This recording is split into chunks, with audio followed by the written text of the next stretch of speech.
นี่คือโรงเรียนในสปป.ลาวทุกคนเป็นโรงเรียนที่บ่ได้ไกลจากตัวเมืองพอปานใดเนาะแต่เบิ่งสภาพแล้วรับบ่ได้เอานาทีนี้บ่มีไผมาแห้งแซงทุกดราม่าคือประธานเขียวอีกแล้วล่าสุดประธานเขียวได้ออกมาเว้าเรื่องการศึกษาในสปป.ลาวในทางที่ค่อนข้างที่จะ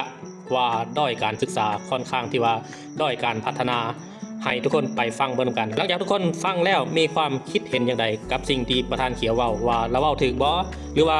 มีภาคส่วนที่เกี่ยวของครูอาจารย์หรือว่าพ่อแม่พี่น้องประชาชนมีความคิดเห็นอย่างไร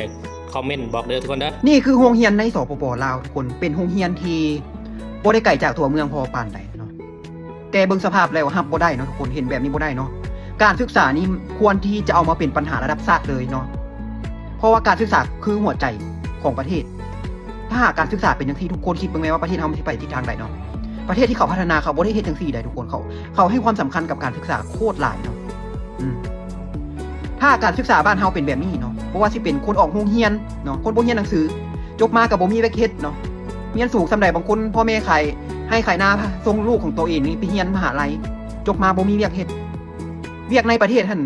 เป็นคนจีนคนเวียดนามเฮ็ดคนลาวจะต้องออกนอกประเทศไปขายแห้งอยู่ต่างประเทศหาเงินเข้าประเทศทุกคนคิดบ้างไหมเนาะการศึกษานี่มันควรที่จะเอาเป็นเรื่องสำคัญที่สุด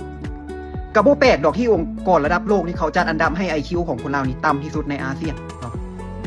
ความฉลาดหน่อยเนาะซึ่งปัญหานี่นะทุกคนเห็นแล้วตกใจเนาะ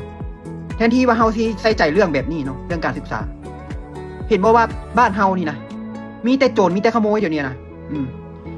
มีโจรมีกินน้ำกระท่อมยาเสพติดเต็มบ้านเต็มเมืองทุกมื้อนี่นะคอลลาเจน